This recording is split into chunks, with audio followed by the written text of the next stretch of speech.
قال اللہ تبارک و تعالی اما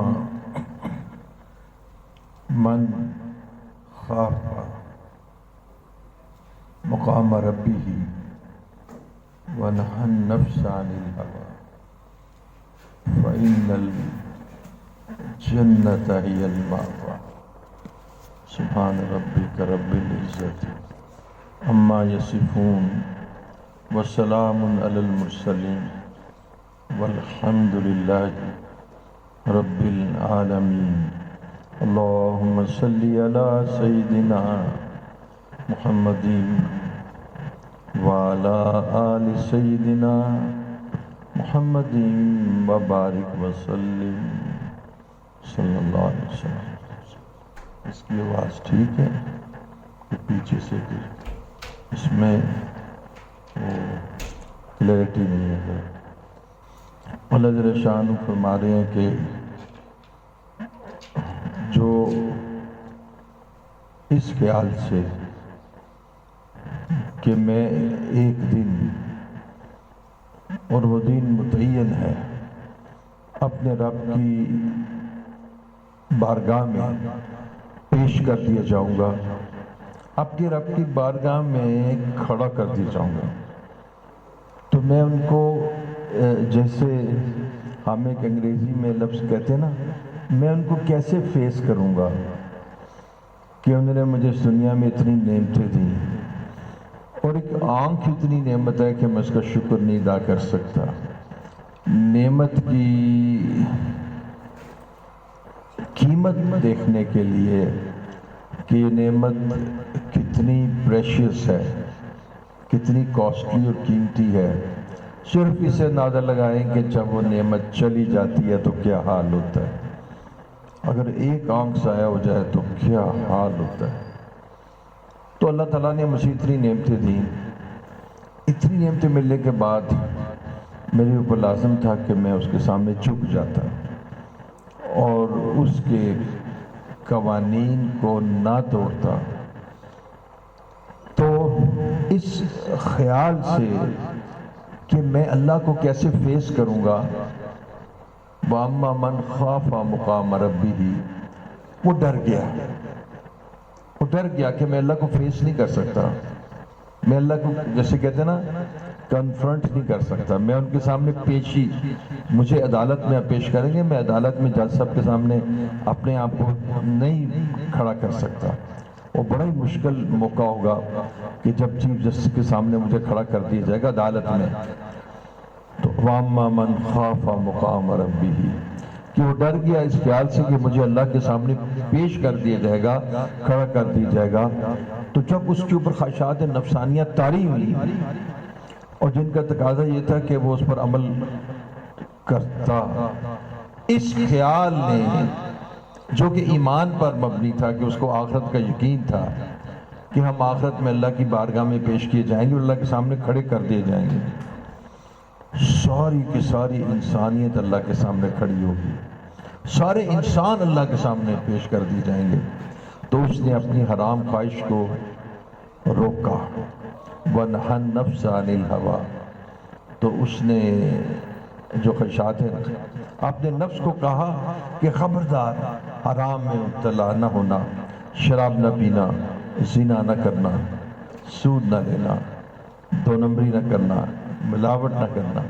الم یعلم بأن اللہ یرا، تم جانتے تو ہو کہ اللہ تعالیٰ تمہیں دیکھ رہا ہے، لہذا دو نمبری بھی نہ کرنا، ملاوٹ بھی نہ کرنا، جھوٹ نہ بولنا۔ تو اس نے اللہ جل شانہ کے پیشی کے خوف سے، ان کے سامنے کھڑا ہونے کے ڈر سے، اس نے اپنے نفس کو حرام اشیاء سے بچا لیا۔ تو اللہ جل شانہ اس کو اس درجے میں اپریشیٹ کر رہے ہیں، اس درجے میں اس کو اللہ تعالیٰ اس کا acknowledgement, appreciation letter of acknowledgement کہ یہ وہ شخص تھا کہ جو جوان تھا یا جیسا بھی تھا، اور جوانی کے اندر اس کے اوپر شہوات نفسانیہ طاری ہو گئیں، پر اس کے پاس مواقع بھی تھے، کانسنٹ بھی تھی، اس کے پاس سبھی کچھ تو تھا، کسی معاشرے کا خوف، کسی فرد کا خوف نہیں تھا، یہ اللہ کے خوف سے اس نے وَنَهَى النَّفْسَ عَنِ الْهَوَىٰ اپنی خواہش کو توڑ دیا اور اپنے اللہ رب العزت کے حکم کو ٹوٹنے نہ دیا، تو فرماتے ہیں فَإِنَّ الْجَنَّةَ هِيَ الْمَأْوَىٰ، ہم اس کو چیف گیسٹ ہاؤس میں ٹھہرائیں گے، ہم اس کو پرائم منسٹر ہاؤس میں ٹھہرائیں گے، وہ ہمارا اسپیشل گیسٹ ہوگا، اس روز کے جس وقت کوئی سایہ نہیں ہوگا، ہم اس کو عرش کا سایہ عطا فرمائیں گے۔ تو بس آج کا بیان یہی ہے۔ تو آپ اب اس کو اپنے اوپر اس کا اطلاق کر لیں، اپنے اوپر کبھی غصہ حرام، ایک صحابی نام یاد نہیں آ رہا، سلیم اس طرح کا نام مبارک ہے، کہ آ کے فرماتے ہیں یا حضور کوئی نصیحت، فرمایا لا تغضب، غضب نہ کرو، غصہ، حضور کوئی صلی اللہ علیہ وسلم کوئی اور نصیحت، فرمایا لا تغضب، حضور نصیحت لا تغضب، غصہ، غضب۔ اب غضب جو ہوتا ہے اس کی بنیاد نفس ہوتی ہے، اور غضب کیا ہوتا ہے؟ غضب کیا ہوتا ہے؟ غضب ہوتا ہے کہ میں ہوں، میں اور میری انانیت میرے خلاف کیوں کیا گیا ہے، میری مرضی کے خلاف کیوں کیا گیا ہے، میرے خلاف کیوں کیا گیا ہے، جو میں نے کہا تھا وہ ویسے کیوں نہیں ہوا تھا۔ اب غضب، فیملی کے اندر غضب، فیملی میں نرمی کرو، اولاد سے، کوئی بچوں سے نرمی۔ غضب یہ کیوں کیا ہے؟ آفس میں غضب، ہاں جی، اور اپنے معاشرت کے دوران دوسرے لوگ کے ساتھ معاملہ کرتے ہوئے غضب کہ میں بڑا ہوں اور میں زیادہ جانتا ہوں، تو میری حکم مدولی کیوں کی؟ اب دیکھیے اس کے پس منظر میں انانیت ہے، اور وہ انانیت ہی تو نفسانیت ہے، اور اس کے پس منظر میں آپ کو بتاؤں ایک شے ہے کہ جو بت پرستی سے بھی زیادہ بری ہے، اور اس کا نام ہے خود پرستی۔ خود پرستی، اپنے آپ کو اتنی حیثیت دے دینا کہ جب آپ کی بات پوری نہ ہو تو غضب اور غیظ و غضب، تو یہ بھی تو نفس کی شرارت ہے، اور اگر اس نے اپنے آپ کو غضب سے نہ بچایا تو 3 چیزیں واقع ہوں گی۔ پہلی چیز تو واقع ہوگا کہ دنیا کا نقصان شدید ہو جائے گا۔ جب وہ غضب کے ساتھ چلتا ہے تو لوگوں کے درمیان تو مقبول نہیں ہوگا، اور اس کے فیصلوں میں غضب ہے۔ آپ کو پتہ ہے کہ 2 چیزوں میں آدمی کی عقل ماری جاتی ہے، جب اس کے اوپر غضب طاری ہو، غصہ طاری ہو۔ ائمہ حضرات کہتے ہیں کہ جب کسی کے اوپر شہوت طاری ہو تو اس وقت اس کا دماغ کام نہیں کرتا، اور جب اس کے اوپر غصہ طاری ہو تو اس کا دماغ کام نہیں کرتا۔ تو دیکھیے تو صحیح، جب اس پہ غضب طاری ہے تو اس کا تو دماغ ہی کام نہیں کر رہا، اب اس کا نفس اور شیطان اس کو بکائے گا اور اس کا ستیہ ناش کر دے گا۔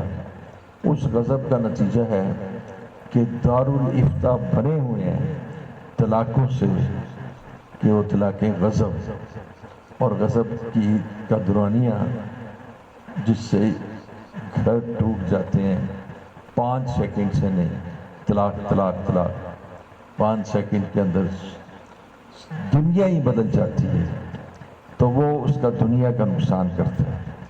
دوسرا اس کا نقصان یہ ہوتا ہے کہ اس غضب کی وجہ سے، اس تکبر کی وجہ سے روز قیامت یعنی وہ جہنم میں ڈالا جائے گا، کیونکہ یہ بات واضح ہے کہ کبھی بھی متکبرین جنت میں نہیں ڈالے جائیں گے۔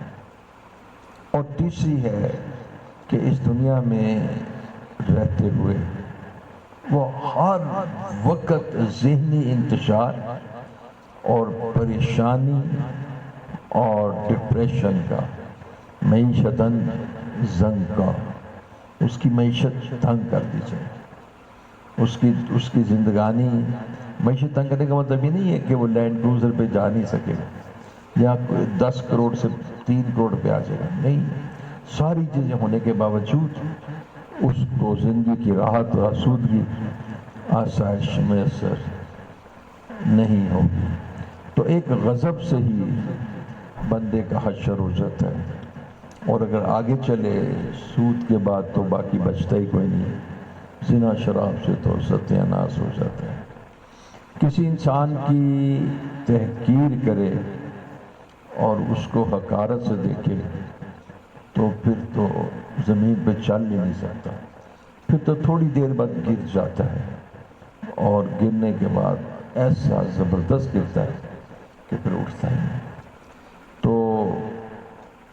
بس اتنا عرض کرا تھا کہ اللہ جل شانہ نے فرمایا کہ جو ہمارے بندے ہیں وہ ہم سے ڈرتے ہیں، اور وہ اس خیال سے کہ ہم اللہ کو فیس کیسے کریں گے، اللہ کی بارگاہ میں پیش کر دیے جائیں گے، وہ اپنے آپ کو گناہوں سے بچاتے ہیں۔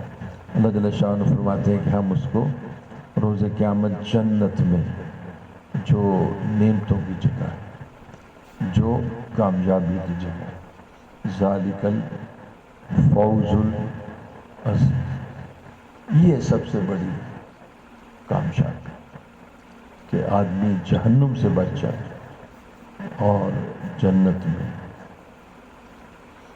چلا جائے۔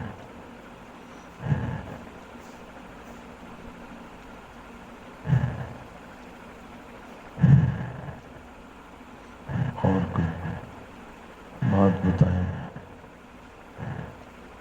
اس پہ بات کریں۔ ہم اپنی زندگی کا تجزیہ نہیں کرتے، ہمارے دن رات گزر رہے ہیں، ہم غفلتوں کا شکار ہیں، ہم حقیقت کو ایکسیپٹ نہیں کرتے، ہم حقائق کو تسلیم نہیں کرتے، ہم چل چلاؤ پر یقین رکھتے ہیں۔ زندگی چل چلاؤ کا نام ہے، بیل اور بھینس اور جانور کھڑے ہو کے زندگی گزار دیتے ہیں۔ زندگی، سقراط کی ایک سٹیٹمنٹ ہے کہ زندگی تو ان مویشیوں کی بھی گزر جاتی ہے۔ زندگی گزارنا تو کوئی کمال نہیں، زندگی ان مویشیوں کی بھی گزر جاتی ہے، اور آپ کی بھی گزر رہی ہے، لیکن آپ کی اور اس کی زندگی میں کچھ فرق ہو، مقصدیت ہو، اور واضح ہو کہ آپ کیوں جی رہے ہیں، آپ کیوں زندہ ہیں۔ ویسٹ نے این جی اوز کا ایسا جال پھیلایا ہے کہ آپ کی جو اصل جڑ ہے جس کو ایمان کہتے ہیں، اس پر حملہ کیا ہے، جس کو الحاد کہتے ہیں، کہ آپ کو اپنے یقین میں شک اور تذبذب میں ڈال دیا جائے، اور آپ جو اسلام کے جو احکامات، وہ احکامات جو اسلام کی بنیاد ہیں، جو عقائد کے پلرز اور ستون ہیں، ان پر حملہ کیا جائے، ان پر حملہ کر کے آپ کو شیک کر دیا جائے، ہلا دیا جائے، تاکہ اس کے بعد اعمال آپ سے ویسے رخصت ہو جائیں، اور اعمال میں کوتاہی بھی ہو تو ندامت بھی نہ ہو، گناہ ہو جائیں تو کہیں کہ بس گناہ ہی تو ہے، اس میں کسی کا کیا گیا ہے، اور اس میں ندامت بھی نہ ہو۔ تو کفار یعنی جب بھی اپنا کسی مہم کا آغاز کرتے ہیں تو اس کی بنیاد اس بات سے شروع کرتے ہیں کہ سب سے پہلے وہ آپ کے کلچر کو، آپ کی تہذیب کو، آپ کی اسلامی اقدار کو، اس پر حملہ کریں، اور اس پر حملہ کرنے کے بعد پھر وہ آگے بڑھتے ہیں۔ وہ آپ دیکھیں، آپ کو کوئی ایک این جی او ایسی نہیں ملے گی، کوئی ایسی مشنریز موومنٹس جو دی لابی کی، کوئی ایسی دجالیت جو آج کل جاری ہے، یہ جو کالجوں میں بون فائر اور اس سے متعلقہ اشیاء جس میں دجالیت واضح ہے، اس میں آپ کو کوئی یہ نہیں کہے گا کہ نماز نہ پڑھو، نماز کو کوئی ٹچ نہیں کرے گا۔ آپ دیکھیں، آپ نے کبھی کسی سنا کسی سیکولر سے کہ بھئی کسی لبرل سے حج نہ کرو؟ حج پر کوئی نہیں اٹیک کرے گا، نماز پہ کوئی اٹیک نہیں کرے گا۔ فاسٹنگ، روزہ یہودی بھی رکھتے تھے، کتب علیکم الصیام کما کتب علی الذین من قبلکم، تم سے پہلے بھی یہ روزے فرض کیے گئے، تو روزوں پہ کوئی اٹیک نہیں کرے گا۔ آپ نے سیلڈم یہ دیکھا ہو کہ کوئی روزوں کے بارے میں کلام کرتا ہو، کوئی نماز کے بارے میں کلام کرتا ہو، کوئی حج کے بارے میں کلام جو کرے گا، اس کا آغاز آپ کی جو آداب معاشرت ہے، جو رہنے سہنے کے طریقے ہیں، وہاں سے کرے گا۔ آپ نماز تو پڑھتے ہیں، اور ساتھ ایکچولی لباس بھی انہیں کی تہذیب کا پہنتے ہیں، تو کوئی بات نہیں، ہم ان کے اندر اس قدر گھل مل گئے کہ ان کے لباس ہمارے معاشرے میں نہ صرف آ گئے بلکہ وہ فضیلت کا ذریعہ بھی بن گئے۔ اب میں نے ایک نوجوان کو دیکھا کہ وہ میرے پاس تقریباً میرے خیال میں کوئی 70 دفعہ آیا ہوگا، اور 70 دفعہ ہی اس نے عمدہ قسم کے کپڑے پہنے ہوئے تھے، سلوار قمیض، اور جب اس نے مجھے اپنے ولیمے میں بنایا تو وہ ٹائٹ اسی طرح کے سوٹڈ بوٹڈ تھا، تو مجھے تو کوئی اشکال نہ رہا۔ لیکن وہ ایونٹ کہ جس کو تم بہت عمدہ سمجھتے ہو اور جس کے بارے میں تمہارا گمان ہے کہ اس میں میرے بہترین کپڑے ہوں، تو تم نے بہترین کپڑوں کی سلیکشن پینٹ کوٹ سے کی، اور ٹائی بھی باقاعدہ لگائی ہوئی تھی، تو یہ تمہارے لیے سب سے معزز ترین کپڑے تھے، کیونکہ معزز ترین ایونٹ پر تم نے معزز ترین کپڑے پہنے تھے۔ اپنے عمل سے تم نے ثابت کر دیا کہ تم یہ مسلمانوں کے لباس کو اس قابل نہیں سمجھتے تھے کہ تم نکاح کے روز، حالانکہ نکاح کے روز بڑے بڑے عمرہ اور بڑے بڑے یعنی جو ماڈرنائز قسم کے لوگ ہیں وہ بھی جناب اس پر آ جاتے ہیں، جو ہمارا کنونشنل ٹریڈیشنل جو ہمارا ایک کلچر ہے اس پہ آ جاتے ہیں، چاہے سارا سال اس کو، تو تم یہ پہنتے ہو۔ حضرت اشرف صاحب تھانوی رحمۃ اللہ فرماتے ہیں کہ کفر کی جو مشابہت ہے، کفر کی مشابہت یہ گناہ ہے۔ آپ سمجھ گئے نا؟ یعنی کافروں کی جو ریزیمبلنس ہے، ان کی لائف سٹائل کی ریزیمبلنس، تو یہ گناہ ہے۔ اچھا، یہ بات ہوگی۔ اب اگلی بات ہے، لیکن کفر کی مشابہت کی جو فضیلت ہے وہ کفر ہے۔ یعنی ایک نا کہ ایک آدمی اس انوائرمنٹ میں رہتے ہوئے اسی طرح چل پڑتا ہے، لیکن سمجھتا ہے کہ بھئی ذرا میرے لیے مشکل ہے، تو اس سے انشاءاللہ اس کو نقصان نہیں پہنچے گا۔ اور دوسری بات یہ ہے کہ وہاں رہتے ہوئے وہ یہ سمجھتا ہے کہ بھئی مجھے تو اسی طرح ہی چلنا ہے، اور اس بارے میں اس کا کوئی کانسیپٹ نہیں ہے تو یہ بھی ایک شخص چیز ہے کہ جس کو اگنور کیا جا سکتا ہے. لیکن جب وہ یہ کہے کہ یہ جو کفر کی مشابہت ہے یہ افضل ہے تو پھر یہ کفر ہو جاتا ہے.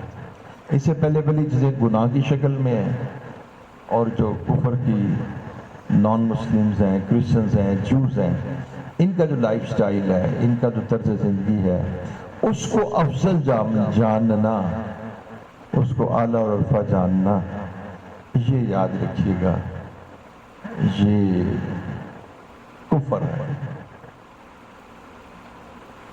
تو آپ کو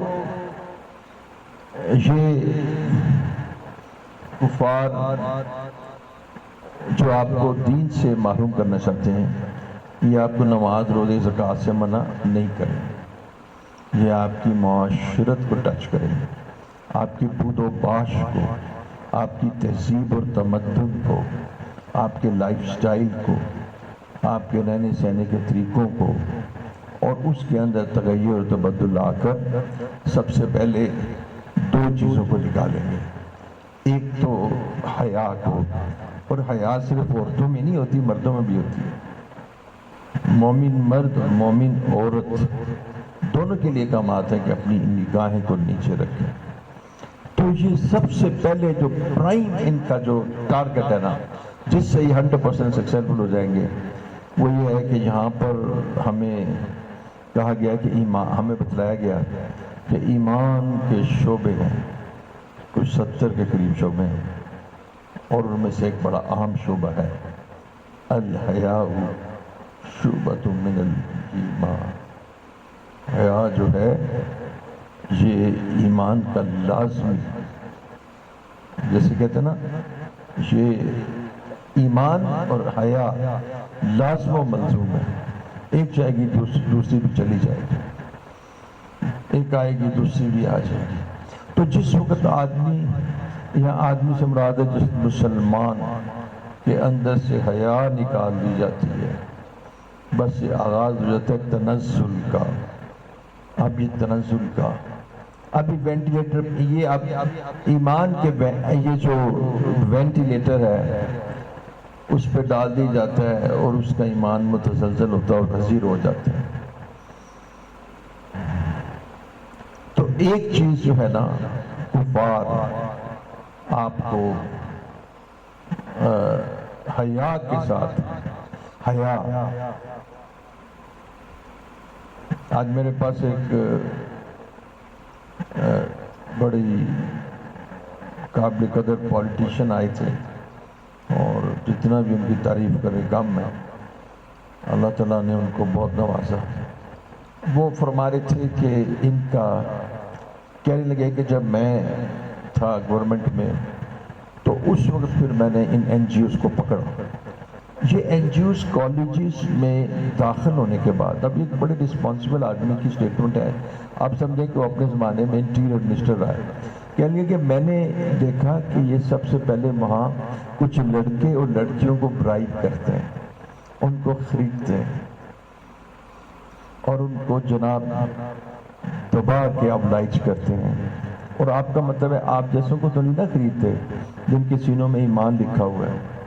شہر کے اندر تو ایسے لوگ ہیں جو اس تلاش میں ہیں کہ جن کی جیبیں مال، پیسے، اور جراتوں کو رقص و سرود، اور صبح کو ہوٹلیں اور عمدہ لباس خرید لیتے.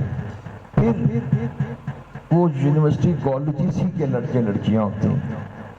اس کے بعد پھر وہاں پر وہ جو ہے نیچرلی وہ راتوں کو باہر نکلتے ہیں، ہوٹلنگ کرتے ہیں، اور یہ ایک نیڈس کہتے ہیں جس کے ارد گرد لوگ جمع ہوتے رہیں، اس کے ارد گرد لوگ جمع ہوتے رہتے ہیں. پھر یہ کرپشن کا مطلب ہے سیکشل کرپشن، ایک فائنینشیل کرپشن بھی ہوتی ہے، ایک سیکشل کرپشن، یہ اس کے اندر پھر لے آتے ہیں. اور اس کے اندر آنا، اور آج کے نوجوان اور نوجوان بچی کے لیے جب کہ کسی کا اللہ والے سے تعلق نہ ہو، اور جب اس کے پاس ٹچ موبائل بھی ہو اور انٹرنیٹ ہو، اور ماں باپ کو اس کی خبر بھی نہ ہو، اور پھر وہ یونیورسٹیز میں ہاسٹل میں رہ رہی ہو، تو ایسی شکل میں اس کو اس کا پری کس کو کہتے ہیں؟ شکار. اس کا پری بننا، اس کا شکار بننا بڑا آسان ہے، پھسلنا بہت آسان ہے۔ اور یہ آپ کو میں ایک بات عرض کرتا ہوں، اب غور کیجیے گا، وہ شخص، یہ میری سٹیٹمنٹ لکھا، اب عامر تم بھی میری سٹیٹمنٹ لینا، وہ شخص پھسلے گا جس کو خود اپنی ذات کے اندر یقین ہوگا کہ میں پھسلنے کا تصور بھی نہیں کر سکتا۔ آپ میری بات سمجھیں؟ وہ شخص پھسل جائے گا کہ جو اپنے تقوی، پاک دامنی، خاندانی وجاہت اور اپنی خشیت الہی اور اپنی اچھی عادات کی بنا پر یہ سوچے گا کہ کبھی اس راستے نہیں جانا، کبھی اس راستے کی طرف نہیں چلنا، اس کی طرف چہرہ بھی نہیں کرنا، اس کا تصور بھی نہیں کرنا۔ وہ شخص کہ جو پاکیزگی اور حیا کا مجسمہ ہوگا، اس مول میں آ کے with the pace of time آہستہ آہستہ وہ پھسل جائے گا۔ اور آپ کو بتاؤں اس کی ریزن کیا ہوگی کہ اس کے ارد گرد ایسے پھسلانے والے اور پھسلانے والیاں ایسے ہوں گی کہ وہ اتنی سلو پوائزننگ دیں گی، سلو پوائزننگ، کہ اس کو پتہ بھی نہیں لگے گا، انکانشیسلی، غیر شعوری طور پر اس طرف چل پڑے گا اور ایک دم گڑے میں گر جائے گا۔ یہ وہ مجھے انہوں نے آج تفصیلی گفتگو سنائی کہ ابتدا انہوں نے ہمارے کلچر سے کی ہے۔ وہ نہیں کہیں گے، وہ انٹر ہو کے وہ نہیں کہیں گے کہ تم نماز نہ پڑھو، تم روزہ نہ رکھو، وہ کہیں گے نماز نہ پڑھ دے رہو، تاکہ انہوں کا کام انہوں جقین ہو جائے کہ اسی پیڑے لوگ نہیں ہیں۔ ہاں جی، آج کل لوگ پرانے زمانے میں جھونتے، میں نہیں پتا، پرانے زمانے 20-25 سال پہلے کہتے سن جنہیں جعلی نوٹ چھاپنے ہوندے نے وہ داڑھی رکھ لیا کرے، داڑھی رکھ کے پرانے نوٹ چھاپ، اور یہ لوگ اس کی مخالفت نہیں کریں، لیکن سب سے یہ پہلے نام اختلاط عورتوں سے کریں گے۔ میں آپ کو بتاتا ہوں، ایک بڑی پرانی بات ہے، آپ لوگوں کی اکثر پیدائش سے ہی پہلے ایک اسرائیلی پرائم منسٹر ہوتی تھی، اور اس نے واقعی اسرائیل کی پرائم منسٹر کا حق ادا کر دیا اپنے مطلب لوگوں کے لیے۔ اس کا نام تھا گولڈا میئر۔ آپ میں سے جو پرانی بات ہوگی آپ میں سے اکثر کو نہیں پتا ہوگا گولڈا میئر۔ آپ یقین جانیے گولڈا میئر نے ایک سٹیٹمنٹ دی، وہ سٹیٹمنٹ میں نے خود پڑھی، اور مجھے یاد ہے کہ والد صاحب نے بھی اس کو محفوظ رکھا، اور میں نے خود بھی پڑھی، والد صاحب سے بھی سنی، وہ میں آپ کو سٹیٹمنٹ بتاتا ہوں۔ اور دیکھیں یہ لوگ جو ہے نا اسلام کو کتنا جانتے ہیں جتنا کہ ہم نہیں جانتے۔ انہوں نے کہا کہ ہم، یعنی جو کتنی پرانی بات ہوگی، ہم اس وقت پاکستانی فوج کا مقابلہ نہیں کر سکتے، یہ نمبر 1، پاکستانی فوج کا مقابلہ نہیں کر سکتے، حالانکہ خود کو اتنی ٹسل بھی کوئی نہیں تھی، آج بھی نہیں ہے، ادھر بھی نہیں ہے۔ اور نمبر 2، سچ بتاؤں بالکل یاد ہے، لکھتی ہیں صرف ایک وجہ سے کہ ان کے اندر محمد صلی اللہ علیہ وسلم کی محبت ہے، محمد صلی اللہ علیہ وسلم۔ اور تیسری لکھتی ہے کہ جب تک محمد صلی اللہ علیہ وسلم کی محبت ان کے سینے سے نہ نکالی جائے اس وقت تک ہم کامیاب نہیں ہوں گے۔ چوتھی لکھتی ہے اس کی میتھڈولوجی، اس کا طریقہ کار کیا ہے؟ اس کا طریقہ کار یہ ہے کہ ہم ایک ایسے سینٹرز قائم کریں جہاں عورت اور مرد کا اختلاف ہو، جہاں ان کی ینگسٹرز کا اختلاط ہو، جب لڑکا لڑکی اختلاط کریں۔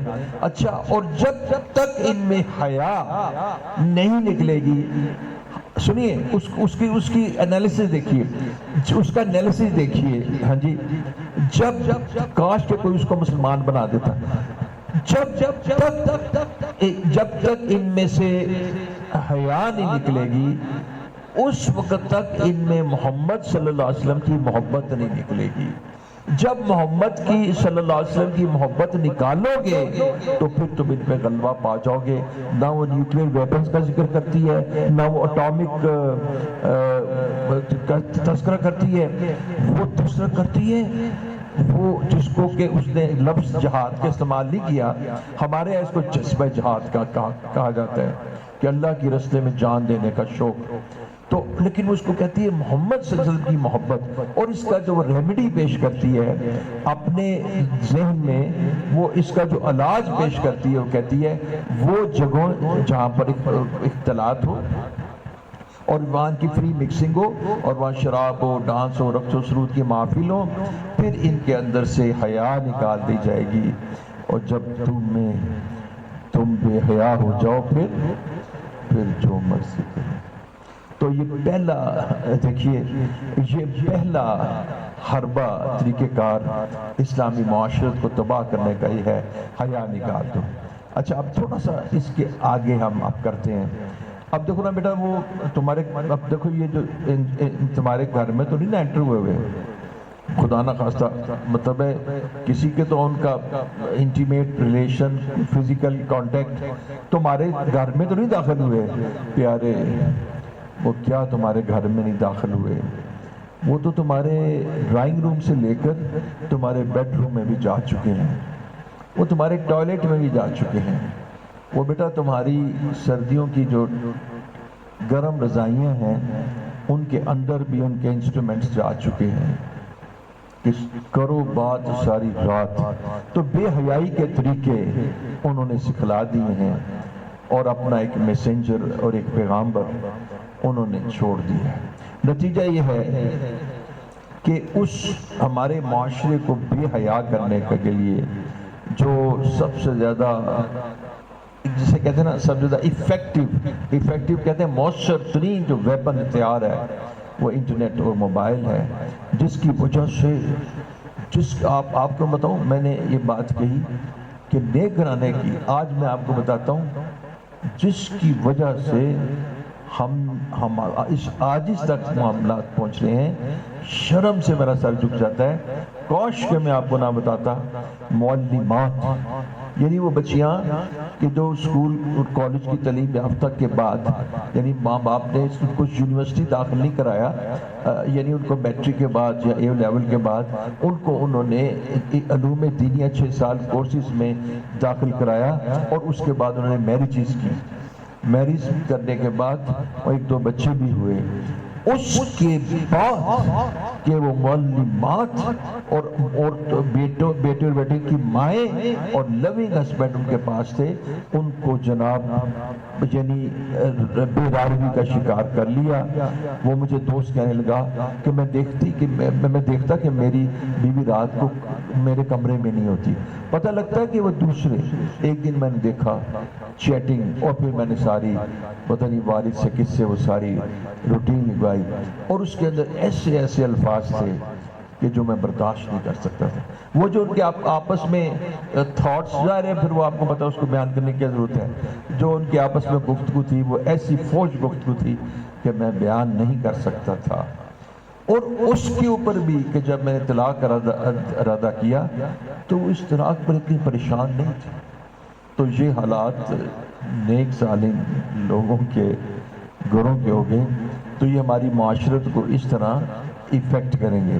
تو میں نے آپ کو 2 باتیں کہی تھی نا، ایک تو بتا دی، وہ یہ تھا کہ ایک تو یہ ہے کہ الحیاء شعبۃ من الایمان، یہاں سے نکالیں گے، عورتوں کو مردوں میں برابری کا کانسیپٹ لے کر اختلاط کریں گے تو عورتوں کو تباہ کر دیں گے، خود بھی تباہ ہو جائیں گے۔ دوسری چیز عزیزان گرامی، وہ شاید آپ کی طرف اس کا دھیان کم گیا ہو، وہ ہے لقمہ حرام، وہ آپ کے اندر ڈال کر کہیں گے کر لو عبادتاں، کر لو تسی سجدے، میں تانوں لقمہ حرام کھلا دیتا۔ اچھا میں نے یہ سوچا کہ میں یہ بات ضرور بتاؤں، مجھے یہ بات پتہ لگ رہی تھی، یہ بات کہ شوارما میں حرام مرغی استعمال ہوتی ہے، ٹھیک ہو گیا، حرام سے مراد ہے مرغی تو حرام نہیں ہوتی نا، مردہ مرغی کہ جب وہ مر جاتی ہے تو حرام ہو جاتی ہے، استعمال ہوتی ہے۔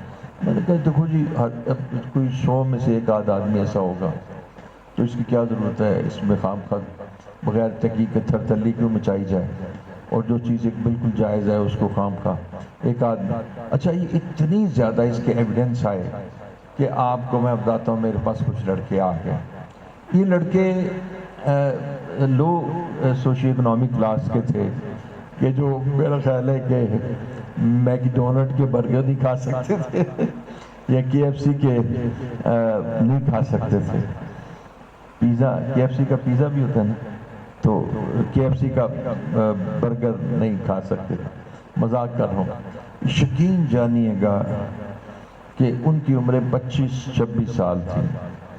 انہوں نے مجھے بڑی لیب سے اپنے ٹیسٹ کروائے. مجھے بلکہ حیرانگی تھی کہ تو بڑی مہنگی لیبس تھی.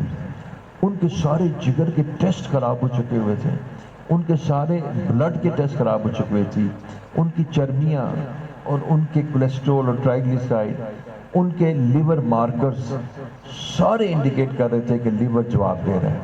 میں نے کہا یہ کیسا ہوا؟ کہنے لگے جی. میں نے کہا تم کیا کھاتے ہو؟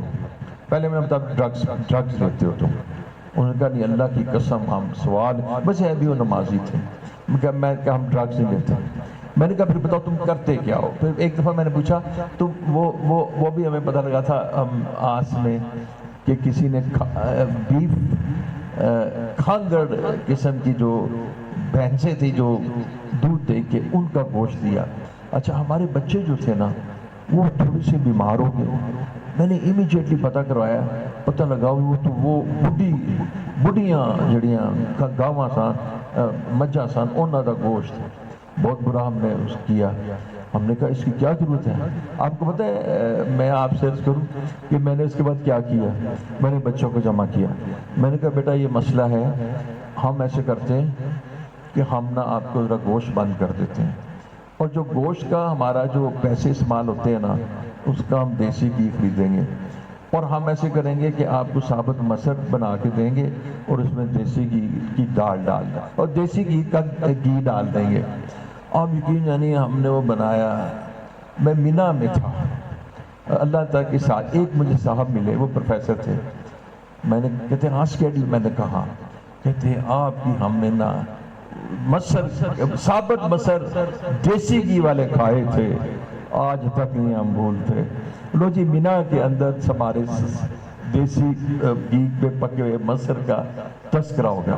یقین جانیے میں نے اس کو چلایا. میں نے کہا بیٹا تم ایسے کرو, برائلر جو ہے نا اس کو بھی بند کر دو. اب ہم نے جب برائلر بند کیا اور وہ بھی چیزیں بند کی, ہمارے پیسے بچ گئے.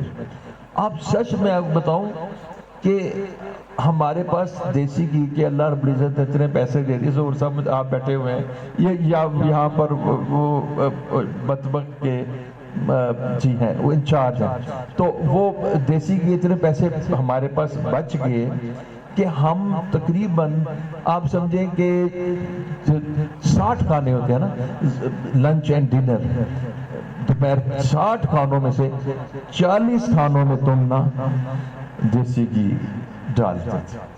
اور جناب ہمارے لڑکوں کی جو پرابلمز تھی, آپ کو پتہ نوجوانوں کی جو پرابلم ساری ختم ہو گئی. اب یہ جو کھانگڑ قسم کی ہیں, تو میں نے کہا تم نے یہ کھانگڑ قسم کے گوشت کھائیں؟ تو اس نے کہا جی سچ پوچھیں ہم نے کھانگڑ کچھ نہیں کھایا. میں جی باقاعدگی سے شوارما کھاتا ہوں اور میرے ساتھی بھی شوارما کھاتے ہیں. اب آپ دیکھیں ینگ لڑکے شوارما کھا کے ان کے جو لیور تھے نا جگر وہ تباہ ہو چکے ہوئے تھے. تو یہ ہمارا حال ہے ہمارے معاشرے کا کہ ہم دوسروں کو. اچھا پھر اس نے مجھے بتایا کہ خود وہ کبھی نہیں کھاتے. انہوں نے کہا جی خود کبھی نہیں لے کے جائیں گے اور آپ کو کھلائیں گے. تو یہاں پر میں آپ کو ایک بات عرض کروں گا کہ یہ مجھے تفصیلاً بتایا انہوں نے کہ جس کاسٹ کے اوپر چکن مل ہی نہیں سکتا. وہ جو کوئی ٹرالا آتا ہے اس میں کچھ ادموئی قسم کی مر رہی ہوتی ہیں, وہ مر بھی جاتی ہیں ان کو. اب آپ کا شوارما آپ کو حرام قرار.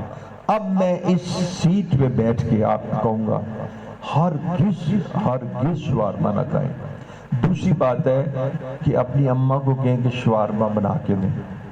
سن رہی ہوں گی میری بات. اور تیسری بات ہے کہ اگر اماں نہ بنا کے دیں تو بیگم ہوگی تو بیگم سے بنوا لیں, اور اگر اب بیگم سے نچاکی ہو تو بیٹی سے بنوا لیں, اور اگر بیٹی چھوٹی ہو تو اپنے سامنے کسی خادمہ سے شوارما بنا کے کھا لیں.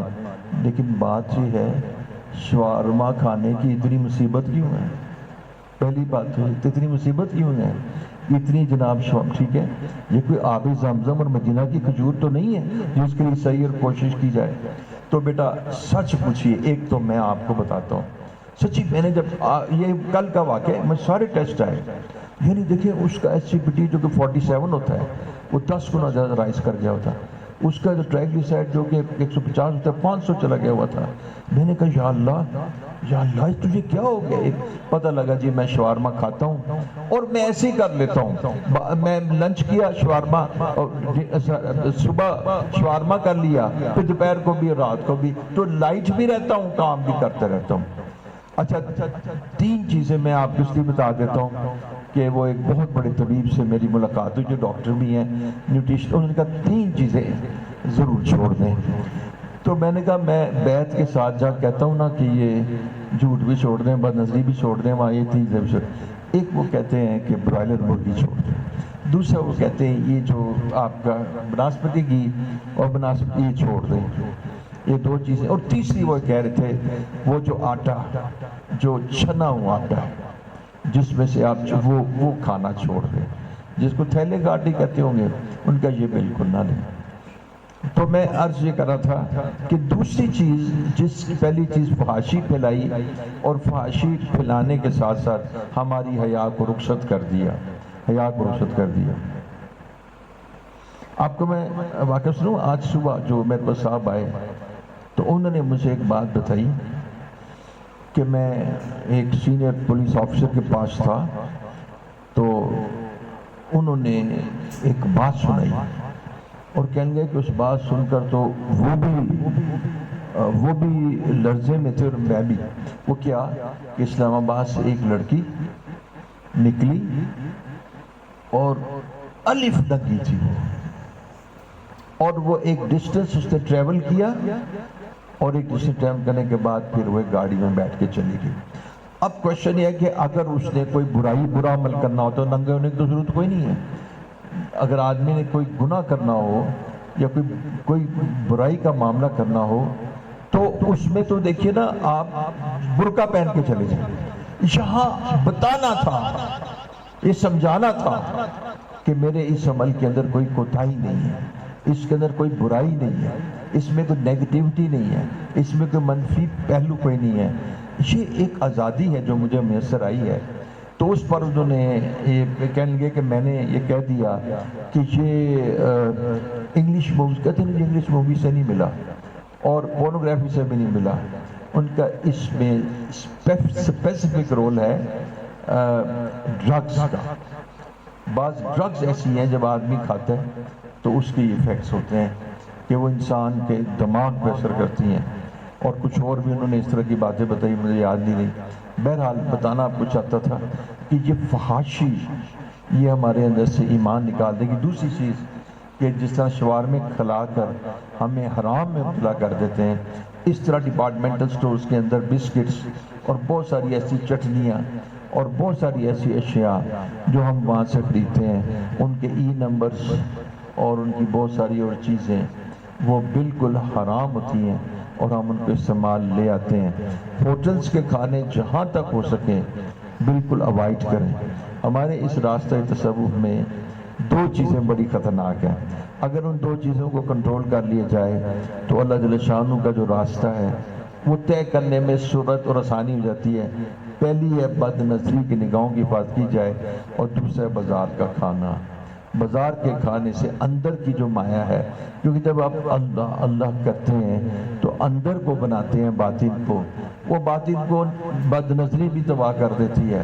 آپ جو کھیت کو پلو کریں اور اس کے اوپر آپ سیڈ لگائیں، پھر اس کے اوپر ہلکی سی پانی کی فوار ڈالیں، تو پھر اس کے اندر آپ بیج لگائیں، تو پھر دیکھیے اگلا آدمی آ کے ٹریکٹر مار کے تو سارا اس کو ستیہ ناش کر ڈالے۔